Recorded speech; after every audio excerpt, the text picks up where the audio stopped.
Bonjour Pascal, Bonjour Mathieu, comment ça va? joyeux anniversaire à toi et à toute l'équipe de Non-Violence 21. Bah, merci beaucoup, merci beaucoup. Bonne fête des droits de l'homme, hein. C'est aujourd'hui le 10 décembre. Ouais, On rappelle tous ces combats pour les droits de la personne là. ouais, c'est la fête des droits de l'homme, tu fais bien de le dire, c'est vrai. C'est notre Ok. anniversaire aussi. Et du coup, si vous voulez nous faire des cadeaux, n'hésitez pas, on va mettre Ah le lien pour les oui, dons dans le chat. Et ça fait deux anniversaires du coup. ouais, ça fait beaucoup de bonnes raisons pour nous faire un don, je trouve. Alors ça va, il n'est pas trop tôt au Canada?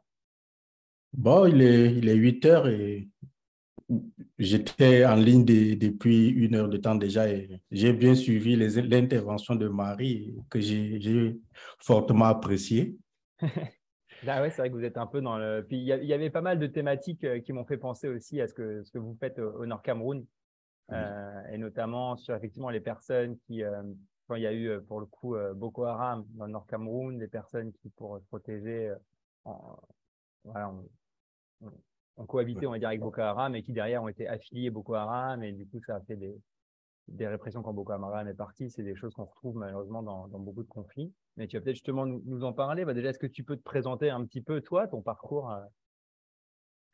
Ok, merci. Merci Mathieu et merci à tous les téléspectateurs et téléspectatrices, Ouais, on peut dire ça. à tout le réseau aussi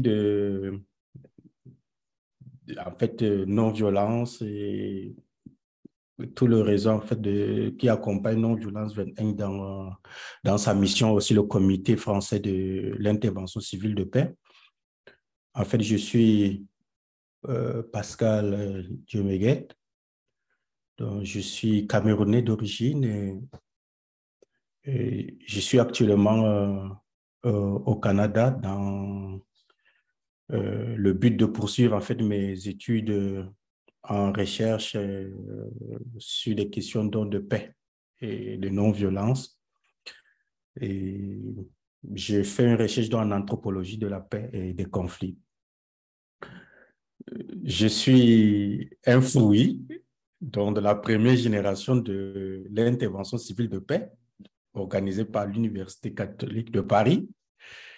Et après ma formation, donc, je suis retourné dans mon pays et j'ai travaillé avec un réseau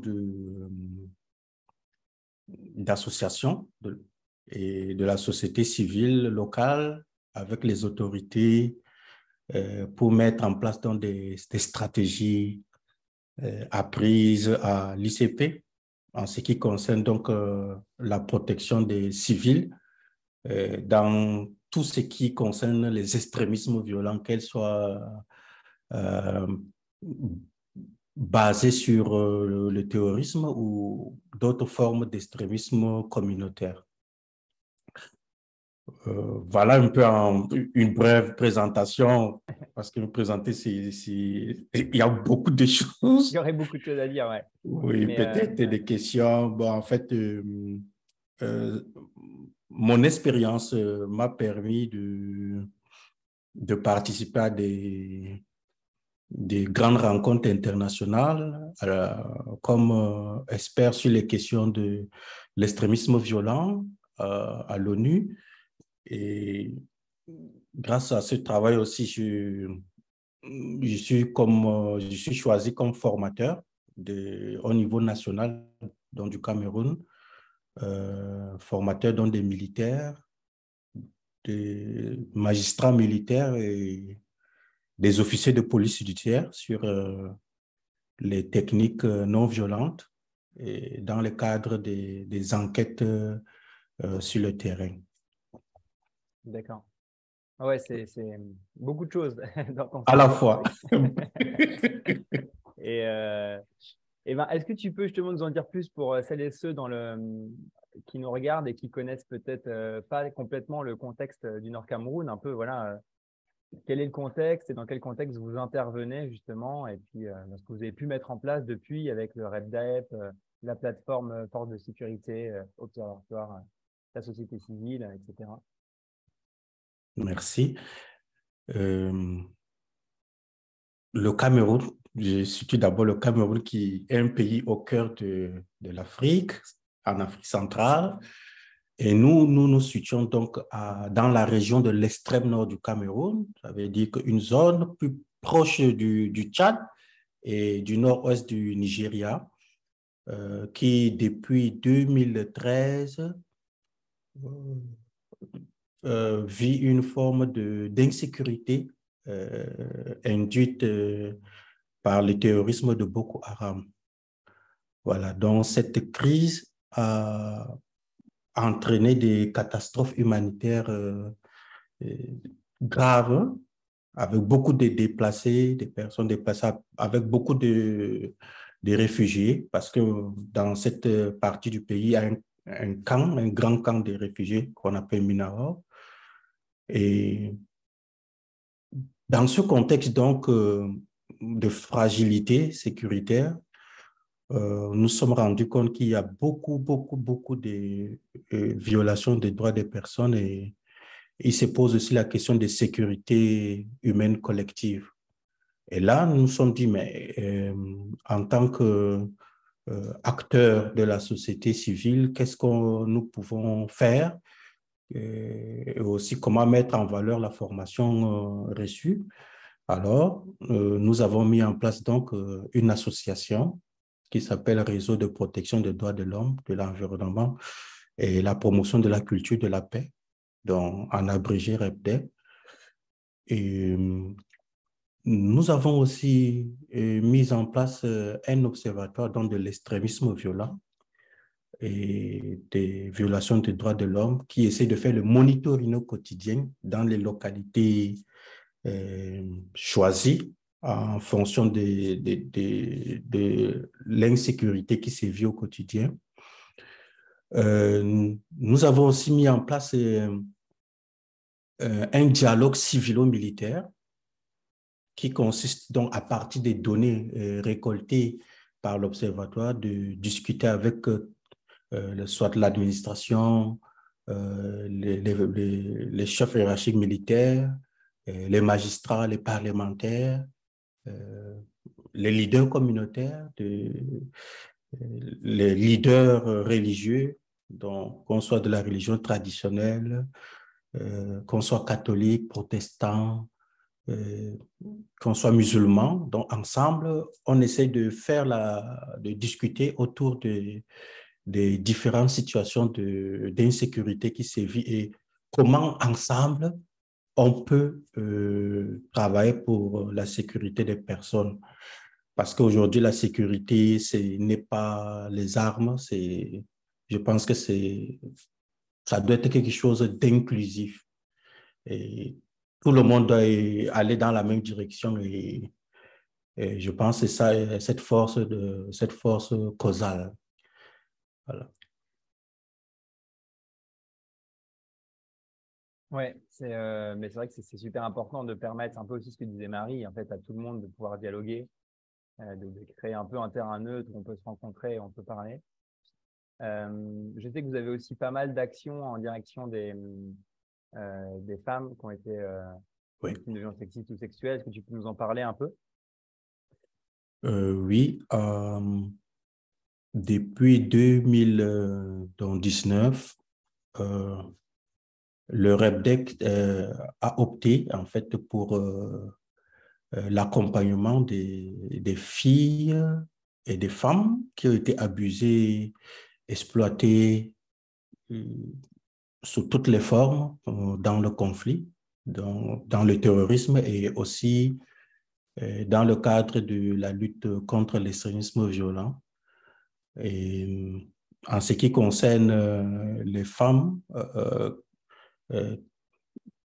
qui ont eu des difficultés, qui ont été abusées ou qui ont été instrumentalisées en lien avec le terrorisme, c'est que d'une manière ou d'une autre, elles ont eu une affinité, un lien avec euh, les combattants Boko Haram, soit elles ont été utilisées comme des personnes qui donnent des informations, soit leurs époux ont rejoint les camps de Boko Haram et Et du coup, certains nous ont raconté leur expérience dans ce camp, dans le camp de terrorisme où, à l'absence de leur mari, bon, elles étaient constituées comme femmes de plaisir pour tous les combattants. Et voilà. De retour, ou lorsqu'elle parvenait à s'échapper de ce camp, euh, elle était un peu, en fait, rejetée par leur famille parce que tout le monde a peur. On a peur que l'État nous dise que nous travaillons en collaboration avec Boko Haram, nous sommes complices. Et du coup, elles ne sont pas accueillies dans les familles, elles ne savent où aller. Et donc, du coup, Rebecca fait de cette situation un défi. Et dans le cadre aussi de la réponse antiterroriste par les militaires, euh, il y a beaucoup de filles et beaucoup de femmes qui ont été violées et par les soldats camerounais, hein. Ça, il faut le reconnaître, aussi par des acteurs humanitaires. Et du coup, certains ont des enfants et elles sont abandonnées à elles-mêmes et sans soutien. Et tout le monde a peur du militaire. On s'est dit, bon, et l'argument qui court en ce moment, c'est que nous sommes venus vous protéger. Or, on a le droit de jouir des droits de protection sur vous. Donc, donnez-nous vos filles, donnez-nous vos femmes, et c'est légitime de le faire. Et du coup, il faut déconstruire cette construction. Et, en fait, pendant 3 ans, nous avons travaillé à cette déconstruction en protégeant donc cette couche vulnérable et des personnes exploitées. Donc, à travers l'accompagnement psychosocial, à travers des ponts que nous pouvons refaire entre les soldats qui, qui ont commis de telles infractions et pour qu'ils puissent reconnaître d'abord, qu'ils puissent apporter des réparations et qu'ils puissent s'occuper de ces enfants qui sont nés au cours de cette situation.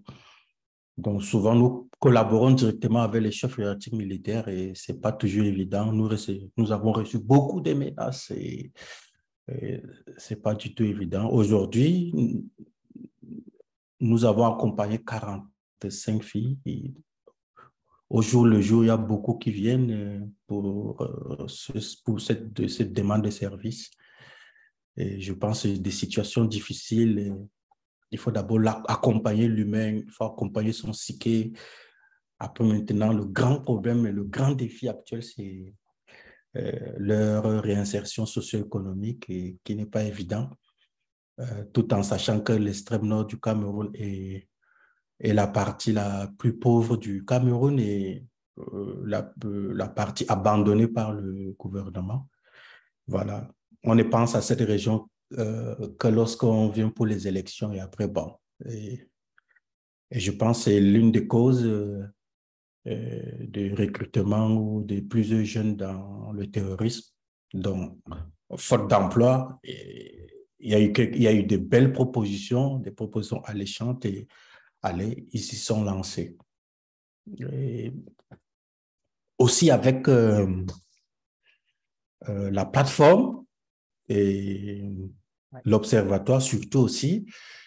Et nous avons réussi en fait avec des collègues, hein, avec des universités aussi, avec la société civile, nous avons mis en place donc un observatoire qui fait un travail formidable pour moi et donc il s'agissait à veiller en fait. Sa mission c'était de veiller sur la question de sécurité dans les villages.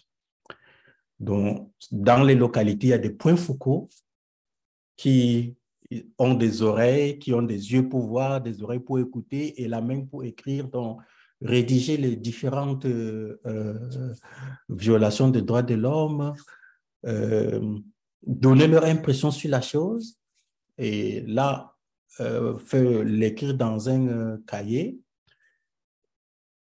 Et il y a une cellule qu'on appelle cellule d'analyse qui essaie donc de faire l'analyse de ces situations, de les confronter et pour que ça soit une chose bien vérifiée Et à partir de là, il dressait un rapport, une synthèse, répartie vers les personnes accusées pour dialoguer, leur demander s'ils reconnaissent en fait les faits. Parce qu'il ne s'agit pas d'accuser l'un ou l'autre, c'est de construire les ponts et ensuite amorcer des dialogues, des ponts, des réconciliations. Donc, ces rapports sont présentés donc chaque mois euh, à la sectorielle donc, de discussion sur les questions de paix et de sécurité où toutes les parties sont invitées. Donc, que ce soit l'administration, la police, les militaires, les magistrats, la société civile, les leaders, nous discutons ensemble autour du dialogue civilo-militaire en se disant, mais voilà, nous avons répertorié des infractions ou bien des violations des droits de l'homme faites par des militaires dans telle localité et du coup, cela pousse la population à vouloir aussi utiliser la force contre les militaires ou à cette situation peut pousser la population à coopérer avec les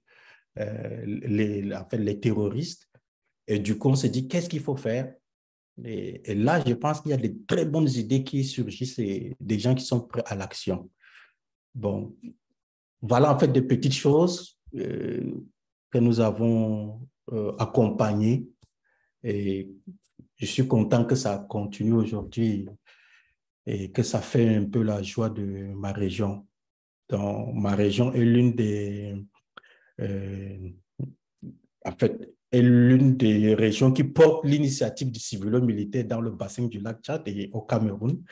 Et nous sommes saisis de temps en temps par que ce soit l'administration et que ce soit les organisations internationales pour nous demander de partager en fait notre expérience avec d'autres localités, notamment le nord-ouest Cameroun qui vit aussi une forme euh, de guerre entre l'État et la population. Et voilà, ça fait beaucoup de choses, mais... Non, mais c'est beaucoup d'aventures, mais c'est vrai que c'est super intéressant et c'est quand même une zone où je pense que c'est particulièrement complexe d'intervenir euh, parce que l'histoire récente et la multiplicité Oui. des personnes présentes. D'ailleurs, tu as parlé des points focaux, tu nous avais envoyé une des vidéos. Je vais partager la vidéo de Diane qui est point focal. Oui. Ça dure 2 minutes. Je la diffuse et on revient tout de suite. Alors, c'est parti. Bonjour, je m'appelle Arbawa Diane, point focal jeune fille de la plateforme Force de maintien de l'ordre Société civile. Une plateforme dont les objectifs sont de lutter contre l'extrémisme violent, améliorer la collaboration entre la société civile et les forces de maintien de l'ordre, améliorer la collaboration entre les forces de maintien de l'ordre et la population, apporter des solutions louables à la question de gestion de conflits, aux questions de paix et sécurité dans la région de l'extrême nord. En effet, pour mener à bien notre mission, nous avons besoin d'appui financier afin de mieux implémenter nos activités dans la région de l'extrême nord, que ce soit avec les populations ou avec les forces de maintien de l'ordre dans toute leur diversité. Et pour cela, nous souhaitons mettre en avant des activités pratiques afin de mettre notre contribution pour la population dans sa globalité sur les questions de paix et sécurité au quotidien, tout en impliquant les victimes, les survivantes de ces différents conflits afin de mieux lutter contre ces fléaux qui minent notre société. Nous sommes une équipe dynamique, nous souhaitons collaborer, améliorer le climat dans la région de l'extrême nord concernant la cohésion sociale, la gestion des ressources et aussi l'amélioration des différents services de base. Je vous remercie.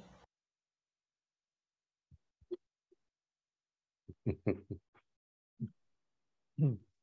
Merci, Mathieu. Non, mais c'est intéressant aussi de donner la parole aux personnes. La fiche tombe. De donner la parole aux personnes sur le terrain. Voilà, je ne sais pas si tu voulais réagir un peu sur cette vidéo ou pas. Et, Bah, mais je remercie Diane, qui est l'un des points focaux et de notre organisation. Elle travaille beaucoup dans l'accompagnement des femmes et des filles donc, qui ont été abusées ou exploitées donc, dans ce contexte. Et elle porte vraiment cette voix lors de nos rencontres et qui n'est pas souvent facile, hein, parce que lorsqu'elle prend la parole et parler des discriminations, des situations des femmes, c'est pas du tout et souvent apprécié. Bon, mais moi, je pense que c'est un combat, c'est une vision du monde et je pense que c'est aussi un défi pour protéger les personnes vulnérables et j'apprécie son engagement à sa juste valeur. merci. Et du coup, tu disais que c'était dur aussi sur la réinsertion économique justement de ces femmes et que je crois qu'avec le RepDep, vous avez notamment accompagné certaines sur des métiers dans la couture notamment. C'est ça? Oui, RepDep a, donc sur le volet de la réinsertion socio-économique, RepDep a réussi à faire quelques activités qu'on peut regrouper en 3 volets ou 3 paliers. Bon, et il y a la formation de ces filles donc à la couture, au tissage et à la tannerie, en fait, une forme d'artisanat, à la vannerie aussi. Et je pense qu'elles parviennent à partir de ces techniques apprises et des instruments mis à leur disponibilité, à leur disposition. Elles parviennent à faire des activités de couture et aussi de coiffure qui leur génèrent quelques fonds pour leurs besoins élémentaires. Ces filles et ces femmes donc, ont été constituées en groupe où elles s'autogèrent et elles ont mis donc en place aussi un champ ou bien des champs de, de, de, de culture des produits de résilience, c'est-à-dire la production de l'ail et de l'oignon, qui est une spécificité de notre région. Donc, à partir de leur école, elles parviennent à les exporter donc, du côté de la capitale ou du côté du Nigeria. Et je pense à partir de cette activité aussi, elles parviennent à se prendre en charge, à s'autonomiser. Et nous avons donc un projet en ce moment, comme c'est une zone sahélienne, la consommation, par exemple, du poisson frais est difficile. Ouais. Donc, après réflexion, analyse, et, nous allons implémenter avec elle donc une poissonnerie, donc c'est un projet, une poissonnerie moderne qui va utiliser le soleil comme source d'énergie. D'accord. Et là, elles vont pouvoir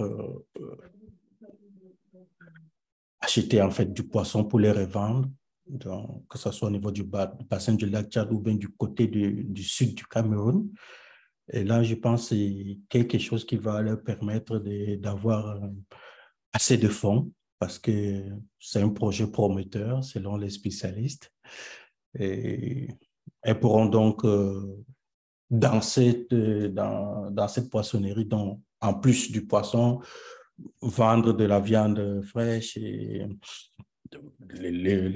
tout ce qui concerne les végétaux et tout ça. Donc, toute l'épicerie. Oui, une épicerie. Et je crois que c'est Dr Anna Vardan-Jacques les accompagne. Et moi aussi, à mon niveau, j'essaie aussi de chercher un peu de financement, ça et là. Et que ce soit au Canada ou en Europe, nous adressons des cris et pour ces femmes-là. Et je pense que elles elles ont dépassé leur traumatisme. Maintenant, elles ont besoin de s'autonomiser en se prenant en charge parce que on ne peut pas vivre éternellement de l'aide. Donc, moi, je pense que c'est la dernière phase où elles doivent se prendre en charge et REPDEC doit se retirer pour les laisser grandir et pour penser d'autres défis. Ouais. Voilà. Eh ben, bravo en tout cas pour tout ça, pour ton Merci. engagement et que tu poursuis là, depuis le Canada en creusant ces questions de paix. Merci beaucoup, Pascal, d'avoir pris le temps de te joindre à nous sur ces 21 heures et nous avoir partagé ton expérience et tes combats. Merci. Merci beaucoup. On va poursuivre du coup ces 21 heures. Donc, merci Pascal. Bonne continuation à toi. Bonne journée Voilà, qui commence à joyeux peine. anniversaire une fois de plus et je salue toute l'équipe de Non-Violence 21